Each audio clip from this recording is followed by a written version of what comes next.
Oke, clap sync 1, 2, 3. Hai guys, kembali dalam video dimana kita di sini berpikir. Dan enggak sih. Dan enggak, kita enggak cuma mikir. Cuma mikir doang ya. Oh, kita ya. curhat. Oh, kita curhat ya. Kita resah. Oh, resah. Seperti biasa. Seperti biasa. Video penuh keresahan. Yes. Jadi kata kunci di sini adalah unfair. Guys, welcome to Till Bill Mikir. Hopefully you guys udah nonton episode yang sebelumnya, and kita juga coba diskusikan hal-hal yang kemarin, dan tapi dalam kali ini kita akan mendiskusikan sesuatu yang baru. So, Til, lu ada topik baru ya, Til? Kalau nggak salah. Yap, gue ada topik baru. Yes. Ini sangat sering dibicarakan sama orang. Oke. Sangat sering. Gue yakin banyak orang yang wonder juga sama seperti kita. Oke. Jadi gini, Bill. Ya. Kalau misalkan kita nge-DJ itu, Ya. kita harus mendahulukan crowd atau crowd yang harus mendengarkan kita. Pertanyaan yang cukup susah sih ya. Maksudnya kalau dari sisi gua, karena dari gua sebagai DJ yang bisa dibilang mainnya cukup mainstream lah ya. Cukup mainstream. Cukup mainstream. Jadi di satu sisi adalah gue pengen menunjukkan idealisme gue, tapi at the same time gue juga mau supply demand dari crowd. Idealis lo apa? Mainstream? House. Oh enggak. House. Iya dong. Tanah. Iya, mau gimana pun juga tetap idealisme gue tuh house. Yap, gitu loh. Tapi okay. dalam gue bermain musik, kalau misalnya gue perform, of course masih ada sentuhan mainstream.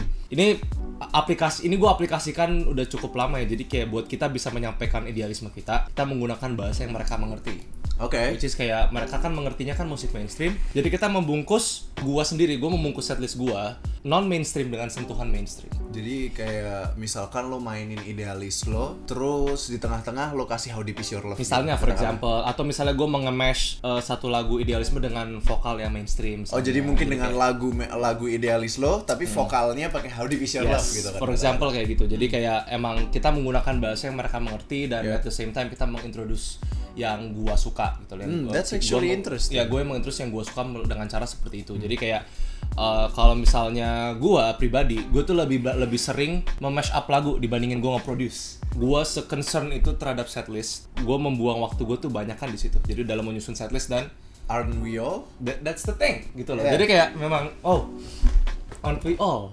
Aren't we all?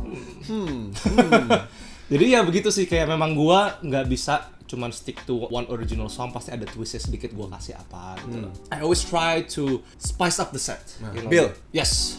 Apakah semua DJ seperti lo? Apakah semua DJ seperti lo, gua, yang kita sendiri kayak misalkan sebelum main itu kayak ngeset, abis itu membayangkan ini gue personally kalau misalkan gue sebelum main di salah satu klub, gue akan google dulu klubnya apa, terus gue mau lihat vibesnya seperti apa, terus gue cari video-videonya di YouTube, gue receive informasi yang sangat banyak buat klub ini, jadi gue bisa membayangkan apapun gitu loh. Nah, misalkan, pertanyaannya adalah apakah semua DJ seperti apakah itu? semua DJ seperti itu? Apakah mereka segitunya?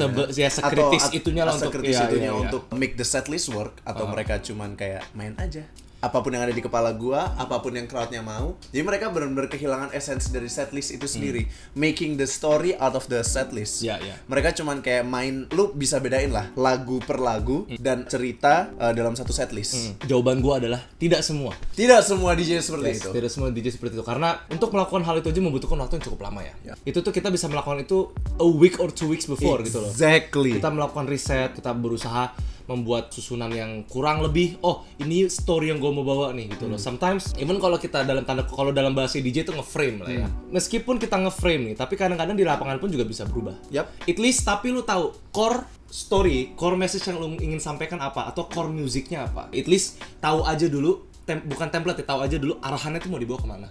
Untuk masalah musiknya dibawanya seperti apa nanti, itu mah bisa nanti. Pas di lapangannya main, kita tinggal baca, if this doesn't work, we can use something else. Gitu loh. Nah. Oke. Kita balik ke topik yang pertama tadi. Kalau misalkan DJ ngikutin crowd, bukan crowd yang ngikutin DJ, at least DJ-nya nge-frame dong. Nge-frame, at least. Karena kan nggak cuma main lagu per lagu. Exactly. They pay you and they deserve. I mean, dari satu set lu harus punya satu story yang pingin lo ceritain di semua jenis genre lagu lah. Mainstream, trance atau trap atau house atau semuanya itu pasti punya flow-nya sendiri-sendiri. Nggak cuma asal ngeflow. Nggak cuma asal mainin apa yang mereka mau aja. Gitu loh. Nah, itulah problemnya. Kayak jam terbang yang lo bilang.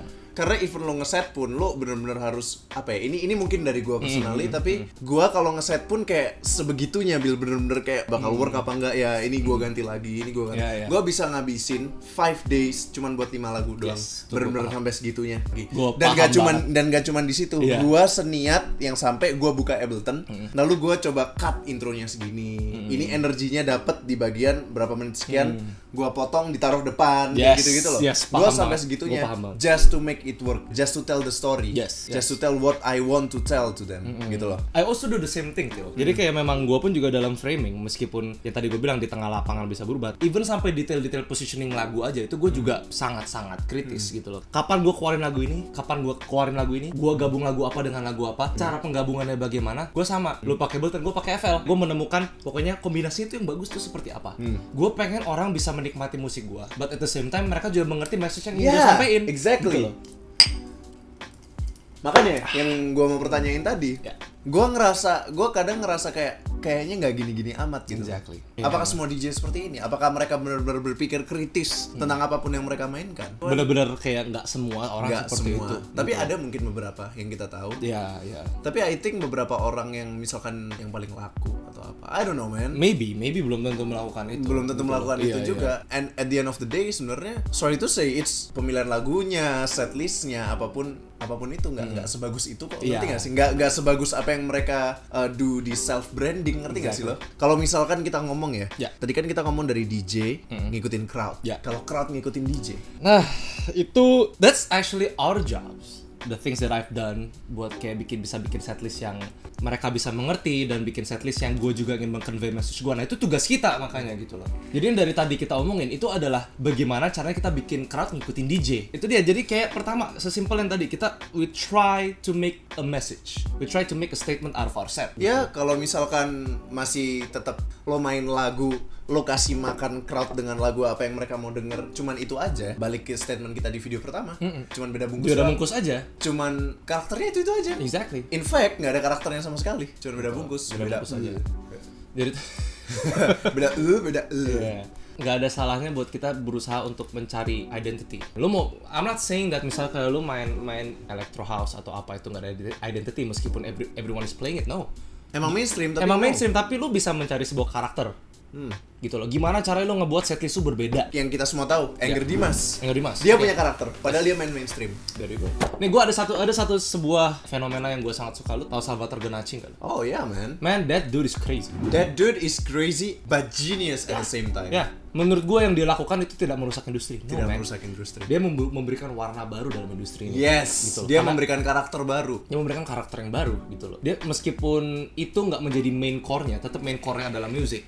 Tapi dengan identity dia, itu bisa mengenhance the whole thing gitu loh. Bisa mengenhance dia sebagai DJ, bisa mengenhance performance-nya, bisa mengenhance the whole industry. Jangankan Salvatore Ganacci, di Indonesia kita punya satu DJ yang keren dan dia mainin koplo di tengah-tengah setnya. There you go. Yeah. There's nothing wrong with that. Gak ada yang salah. Gak ada yang salah ngeplay lagu koplo di klub. It's just how he play his music. Itu karakter.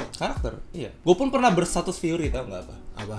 What if electronic music tiba-tiba jadi koplo? Man, nggak salah. Kalau misalkan arahnya lagi ke situ, kenapa enggak? Kenapa sih? Salahnya apa? Nggak ada salahnya sama sekali gitu loh. Nggak ada salah. Kalau misalnya sekarang seorang DJ mengimplementasikan lagu koplo dalam setnya, itu kan memberi warna baru di dalam set. Itu karakter menurut gua. Gitu loh. Jadi nggak bisa dibilang bahwa itu cheesy. Itu subjektif lah. Tapi kita nggak bisa bilang dia salah. Kita nggak bisa bilang itu cheesy juga. Iya. Karena kayak memang itu caranya dia untuk membawa identitinya dia. Dan sorry to say lagi ya, karena memang DJ sekarang ngebosenin. Mainnya itu aja. Lalu tiba-tiba muncullah satu orang yang mainnya kayak begitu tapi dikasih bumbu koplo sama dia. Itu something new. Dan ujung-ujungnya apa bener kan jadi omongan. Nah tuh, jadinya apa membuat sebuah it works gitu loh. Jadi omongan. Dia mainnya koplo ya gitu. Some people agree, some people disagree. Tapi intinya apa? Jadi omongan. It works gitu loh. It enhances the industry again gitu. Karena ada warna-warna seperti ini. Imagine kalau misalnya semua DJ berbeda. Gokil banget sih.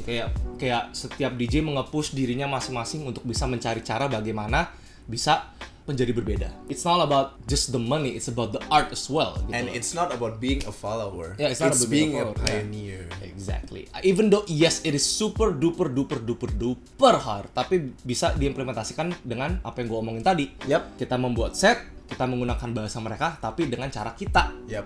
Lu pun kan juga gitu ya, Til. Maksudnya kalau lu memainkan musik trance, tapi there is one moment di mana lu akan berusaha mencoba bahasa yang mereka mengerti juga kan. Oh iya, gue beberapa kali nge-mashup trance dengan lagunya Galantis, punya Alan Walker, Marshmello. Iya, gue oke. ada. Tapi gitu. intinya satu kan, Til. Lu tetap main trance. Gue tetap main trance. Intinya cuma itu. Sama dengan gue menggunakan lagu-lagu yang mainstream gitu, tapi gue juga tetap mainnya house. And Gitu loh. it's different. It's different.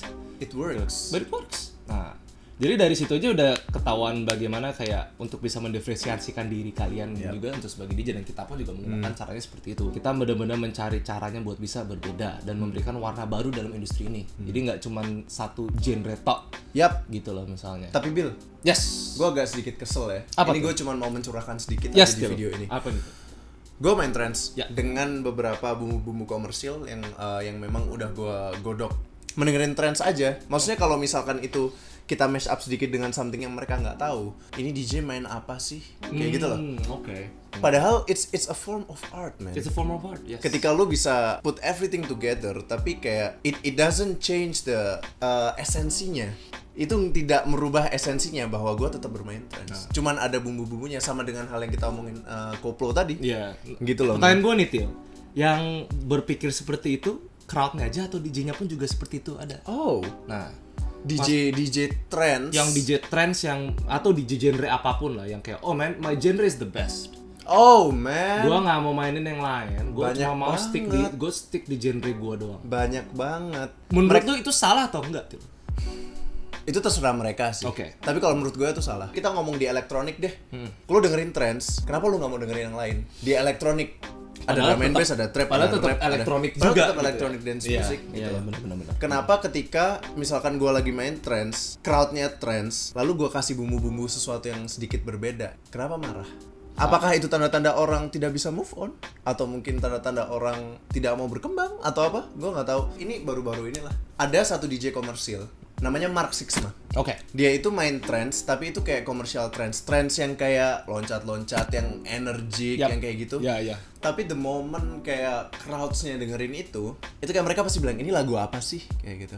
Even di trance sendiri pun kan genrenya banyak. Iya. Tapi mereka cuman mau denger genre yang mereka suka. Misalkan trance, ada uplifting trance, ada side trance. Mereka cuman mau dengerin side trance, uplifting trance, tech trance. Man, even side trance saya juga Man, itu side trance saya itu juga itu nggak sih kayak cuman hype doang nggak sih?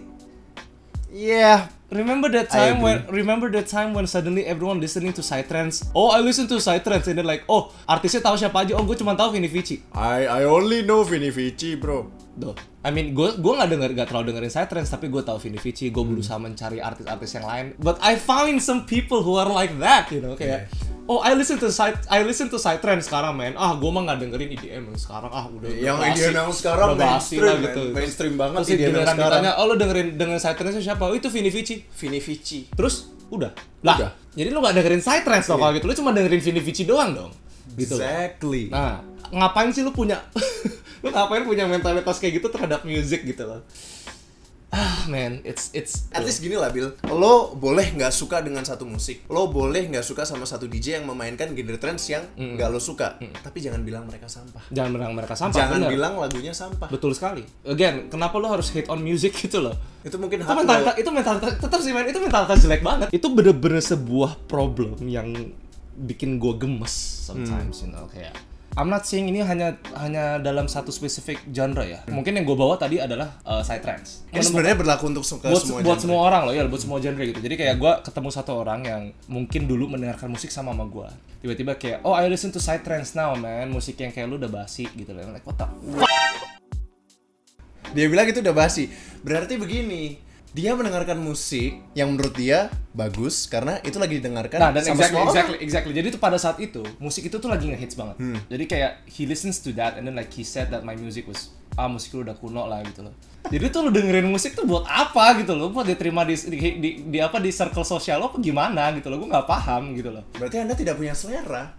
I'm not saying that, but maybe. Anda mendengarkan apa yang sesuatu yang lagi rame di society lo aja gitu. Iya, maksud gue itu nggak salah sih, tapi gue sebel dengan attitude lu ngatain musik yang lain gitu loh. Why do you have to do that gitu kan? Gak ada salahnya lu membuka pikiran terhadap musik lain itu, gue udah ucapin berulang-ulang kali gitu loh. Contohnya di video pertama iya, dan kedua kita udah ngomongin ini. Iya, dan gue tuh juga ngomong ke siapapun kalau lagi ngomongin masalah lagu, gue juga ngomong gitu, lu dengerin apapun sebisanya. Gue pun pernah waktu itu gue lagi naik Grab waktu itu. Grab itu gitaris dangdut. Gue ajak ngobrol, men dangdut ada berapa tipe? Dangdut tipenya banyak. Jadi setiap daerah pun juga dangdutnya berbeda-beda gitu loh. Dan ternyata memang benar dia kasih tahu ke gue contohnya nih, ini dangdut ini dangdut A, terus dia puterin lagi ini dangdut B. Men, dua lagunya beda. Tapi we know that's dangdut. Gitu loh. Oke. Lo tahu itu sebetapa kompleksnya lagu itu gitu loh. What's so wrong with hating it? I mean like it is wrong gitu loh. It is wrong. It is wrong. You don't have to hate on music. Everyone loves music. Jadi marah-marah lagi. Tadi sih gue mau mengeluarkan itu karena gue sedikit bukan jijik sih, gue sebel. Gue sebel banget gue. Even di komunitas musik like sendiri pun komunitas trance juga. Tadi gue udah jelasin orang-orangnya juga seperti itu. Even orang-orang yang mendengarkan mainstream music, mereka mendengarkan sesuatu yang kayak trance, mereka bakal bilang kalau musik trance itu sampah. Ngerti gak sih? Iya. Musik house itu apa nih? Gak enak dibuat nyanyi. Padahal prinsipal kalau misalnya kalau yang gue tahu ya dari prinsipal rave ya itu kan PLUR atau PLUR. Peace, love, unity, respect. So where is that? Where is that? Itu di mana itu? Kalau misalnya there are some particular groups hating on other groups who listen to different music. Ya. Kalau kata yang Lex, ya respect sih. Makan bang. Ya respect sih. Iya dong, maksudnya ya begitulah. Bill. Jadi kita akhirnya di video ini marah-marah lagi. Hopefully kalian bisa belajar sesuatu dari amarah kita. Untuk kalian yang ingin beropini beda, kalian mau marah sama kita di komen pun, silakan. Bring it on. Iya, silakan. Kita pengen tahu juga opini dari kalian yang memang mungkin mendengarkan musik hanya satu genre, or the people who I like to call them close-minded people. Jadi Anda senang banget ya? Saya senang kayak gini. Saya sangat senang gitu loh. Karena saya ingin mendengar opini dari mereka. Ini adalah opini dari kita. Dan prinsip kita dari kita berdua adalah selalu mendengar dari dua sisi. Nah, selalu mendengarkan dari perspektif A dan perspektif B. Selalu ada dua sisi dari semua cerita. Exactly. Jadi itu yang kita mau. Kita mau kalian yang mungkin mendengarkan hanya satu genre juga berdiskusi di komen bawah. We really want to hear from you guys, you close-minded people. So, Bill, thank you so much for watching this video, dan hopefully you guys belajar sesuatu dari sini, and have a good day or night or where and whenever you are. So, bye-bye. Bye.